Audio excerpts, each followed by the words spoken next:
Hello friends, you are welcome in our YouTube channel MBS Educator. Today I will teach you exercise 3.1. तो चलिए शुरू करते हैं। और 3.1 के साथ में ये भी जान लीजिए, ये चैप्टर भी आपका नया है जिसका नाम है pair of linear equations in two variables, यानी दो चरों वाला कोई रैखिक समीकरण युग्म है।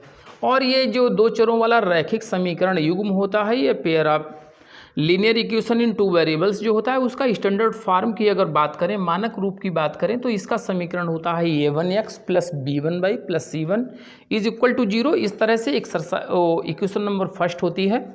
और फिर होता है a2x plus b2y plus c2 is equal to 0, और ये आपकी इक्वेशन नंबर सेकेंड होती है।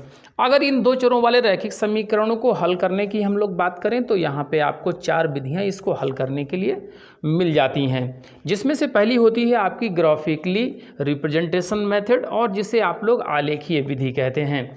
और एक उसके बाद में होती है सब्स्टिट्यूशन मेथड, जिसको हम कहते हैं प्रतिस्थापन विधि। और एक आपकी होती है क्रॉस मल्टीप्लिकेशन मेथड, जिसको कहते हैं वज्र गुणनखंड विधि। और एक आपकी होती है प्रतिस्थापन विधि, जिसे हम लोग कहते हैं इलिमिनेशन मेथड। तो चलिए ये चारों मेथड होते हैं और हम इसको करके देख लेते हैं। एक्सरसाइज जो 3.1 है उसमें दिया हुआ है, सबसे पहला एक सवाल दिया हुआ है, लिखा है Aftab tells his daughter 7 years ago I was 7 times as old as you were.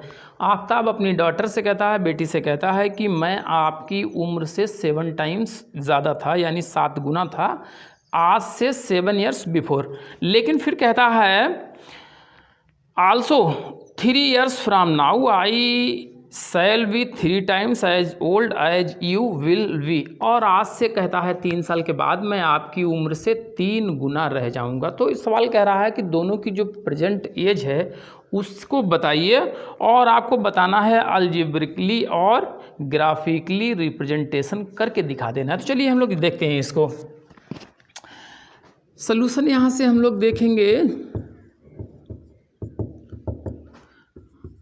Late the present age of Aftab be x years। मान लेते हैं कि आफ्ताब की प्रेजेंट एज जो है वो x year है, और इसी तरह से उसकी जो डॉटर है, डॉटर्स एज जो है वो हम मान लेते हैं कि y year है। अब देखिए फर्स्ट कंडीशन इसकी क्या होती है। फर्स्ट कंडीशन में क्या है, अब देखिए प्रेजेंट एज है ये या आफ्ताब की है और उसकी डॉटर की बाई है। तो कहता है 7 year बिफोर की बात करता है, तो इसका मतलब दोनों ये 7 साल कम रहे होंगे। अब ये 7 टाइम था अपनी डॉटर की एज का, तो इसका मतलब इसकी जो डॉटर है उसकी एज को 7 टाइम कर दीजिए, 7 से मल्टीप्लाई कर दीजिए, तो ये दोनों पक्ष आपस में बराबर हो जाएंगे। अब इसको हम लिखते हैं x minus 7 is equal to 7/-49। x minus 7 is equal to -49, और प्लस का 7 लिख देते हैं, इसको मैंने ट्रांसफ़र कर लिया है, और ये माइनस का 42 बचता है। इस तरह से आपको इक्वेशन नंबर फर्स्ट मिल जाती है। अब सेकेंड कंडीशन में हम लोग देख लेते हैं।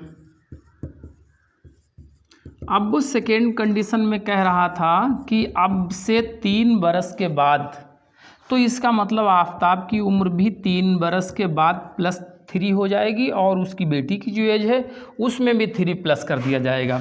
अब ये आफ्ताब कहता है मेरी एज 3 टाइम्स होगी अपनी बेटी की उम्र से, तो इसका मतलब उसकी जो बेटी है उसकी उम्र को 3 टाइम्स कर दीजिए, और ये दोनों पक्ष आपस में बराबर हो जाएंगे। अब देखिए x + 3 is equal to 3 plus का 9 हो जाता है। अब x माइनस यहाँ पे कर दीजिए 3 इज इक्वल टू 9, और 3 जब इधर ट्रांसफ़र होके आएगा तो इसका साइन चेंज हो जाएगा और ये 6 रह जाएगा। इस तरह से आपको इक्वेशन नंबर सेकेंड मिल जाती है। अब जो इक्वेशन नंबर आपको सेकेंड मिली है वो आपसे सवाल कह रहा था represent this situation algebraically and graphically. तो अलजेब्रिकली तो आपने दिखा दिया है, बीजगणितीय रूप में आपने लिख करके दिखा दिया है, उसके बाद में ग्राफिकली जो है वो करके दिखाना होता है। तो उसमें आपको पहले ग्राफिकली जब आप रिप्रेजेंटेशन करेंगे उसके लिए सबसे पहले आपको यहाँ पे जो आपकी वेरिएबल्स x और y दी हुई हैं इनकी कुछ वैल्यूज आपको निकाल के रखना पड़ती हैं, तो हम पहले उसको भी निकाल लेते हैं। तो हम यहाँ पे लिखते हैं 3 सॉल्यूशंस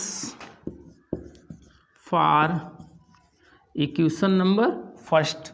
जो फर्स्ट इक्वेशन है उसके हम कोई 3 मान निकाल देते हैं, इसमें देख लीजिए भाई। और ये 3 ही क्यों निकालते हैं इसकी भी हम कुछ बात करेंगे। जब भी कोई आपका 2 चरों वाला रैखिक समीकरण होता है उसके लिए कोई स्ट्रेट लाइन बना करती है, तो अगर आप 2 पॉइंट्स निकालते हैं तब भी सही है, बिल्कुल सही चलेगा। लेकिन 2 पॉइंट्स जब आपके होते हैं इससे स्ट्रेट लाइन तो कहीं पे भी बन सकती है। अगर ये वाला पॉइंट इधर रख लिया होता तब भी ये स्ट्रेट लाइन बन जाती। तो कहने का मतलब ये है जो आपने सॉल्यूशंस निकाल के रखे हैं वो बिल्कुल करेक्ट हों, इस लाइन से आप ये कंफर्म नहीं कर सकते हैं। तो 1 बढ़ा के इसमें निकाल दीजिए, 3 कर लीजिए।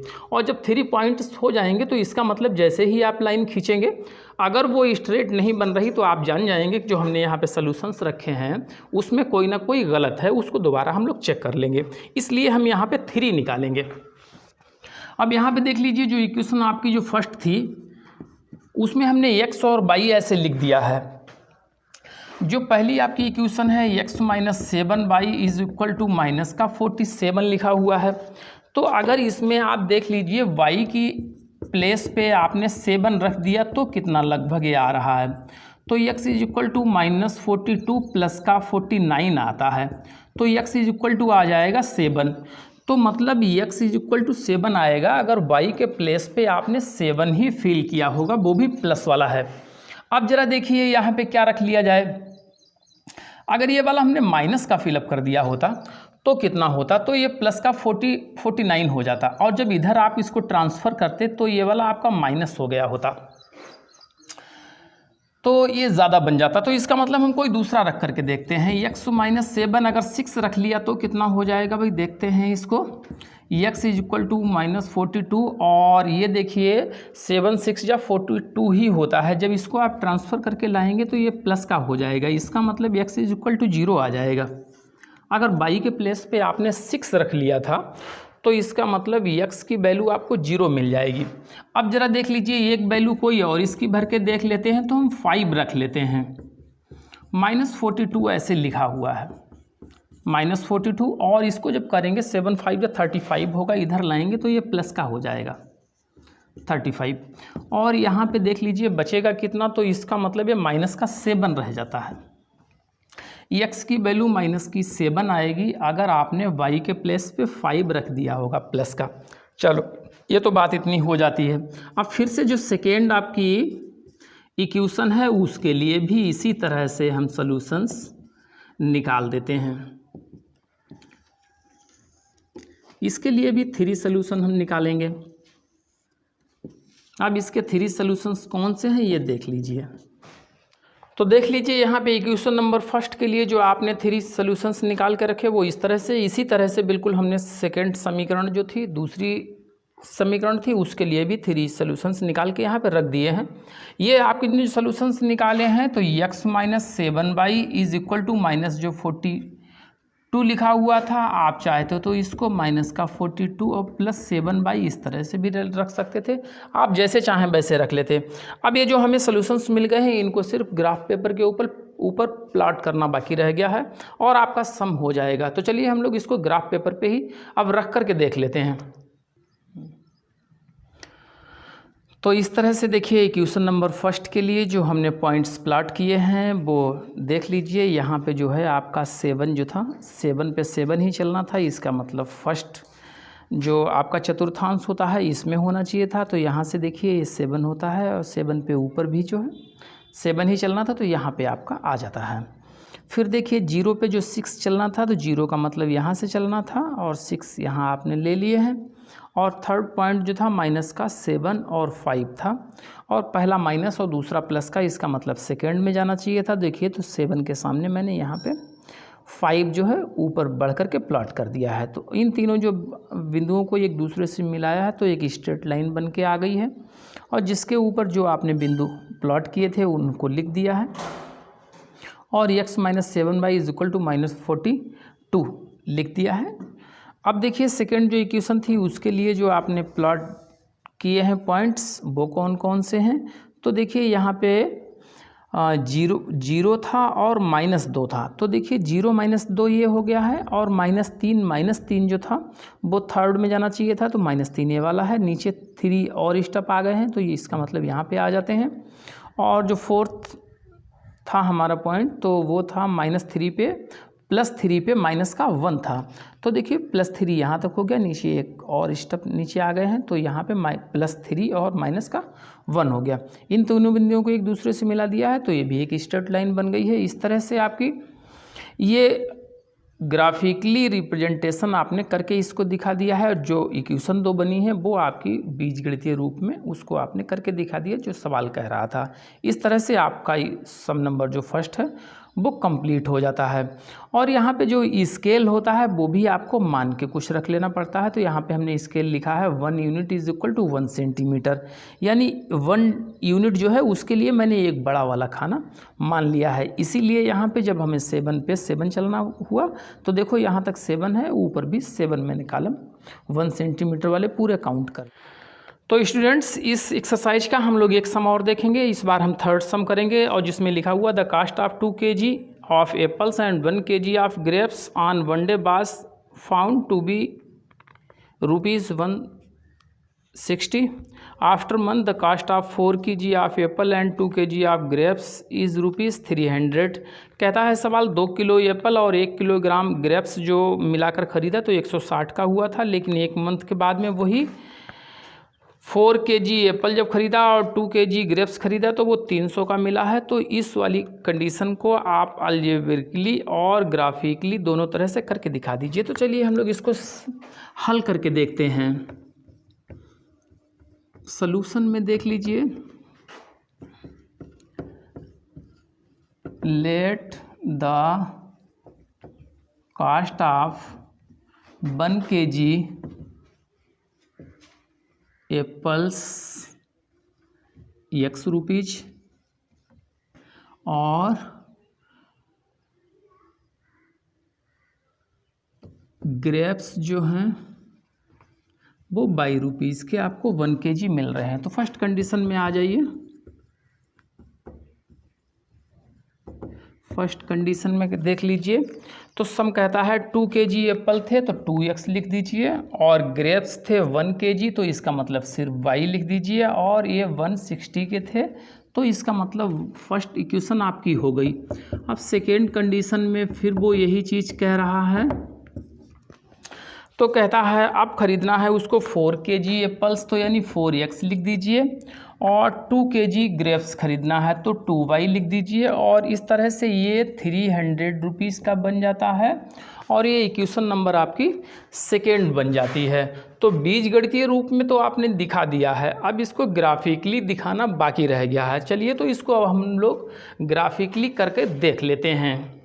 हाँ तो स्टूडेंट्स यहाँ पे सम नंबर जो हमने 3 किया है उसका देखिए मैंने 3 सॉल्यूशंस निकाल के रख दिए हैं ग्राफ पेपर पे प्लॉट करने के लिए, जैसे कि फर्स्ट में किए थे वैसे ही। आप देखिए जो सेकंड इक्वेशन है उसके लिए भी 3 पॉइंट निकाल के रख दिए हैं। अब चलिए इन बिंदुओं को हम लोग ग्राफ पेपर के ऊपर प्लॉट करके देख लेते हैं और सवाल हमारा ये कंप्लीट हो जाता है। तो स्टूडेंट्स इसमें आप लोग देख लीजिए, यहाँ पे जो गिनती हैं बड़ी हैं थोड़ी, तो इसलिए हमने स्केल जो माना है 10 unit is equal to 1 centimetre मान लिया है। तो जो फर्स्ट हमारी इक्वेशन थी 2x + y is equal to 160, उसके लिए ये देखिए मैंने 50 और ये 60 जो था ये यहाँ पे प्लाट कर दिया है, क्योंकि आपको 50 चलने थे तो इसका मतलब 10, 20, 30, 40, 50 इस तरह से यहाँ पे मैंने लिया है, और यहाँ पे 60 चलने थे, इसका मतलब 6 जो है आपने स्टेप गिन लिए हैं ऊपर के लिए। इसी तरह से देखिए आपका दूसरा पॉइंट हो गया है 60 और 40 और 70 और 20 हो गया। ये आपकी एक इक्वेशन जो फर्स्ट थी उसके लिए स्ट्रेट लाइन बन गई।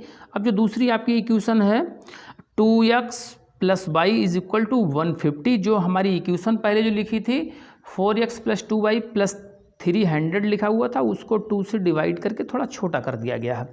अब इसके जो आपके बिंदु थे 50 पे 50 चलने थे, 60 पे 30 चलने थे, 70 पे 10 चलने थे, उनको भी चल करके इस पे हमने दिखा दिया है। इस तरह से ये भी एक आपकी स्ट्रेट लाइन बन गई है। इस तरह से दोनों जो इक्वेशंस हैं वो दो पैरेलल लाइंस बना रही हैं। इस तरह से आपका सवाल ये पूरा हो जाता है और एक्सरसाइज भी इसी के साथ में कंप्लीट हो जाती है। तो दोस्तों आज का हमारा अगर प्रयास आप लोगों को अच्छा लगता है तो हमारे चैनल को लाइक करें, सब्सक्राइब करें और अपने दोस्तों के साथ में शेयर भी करना बिल्कुल ना भूलें।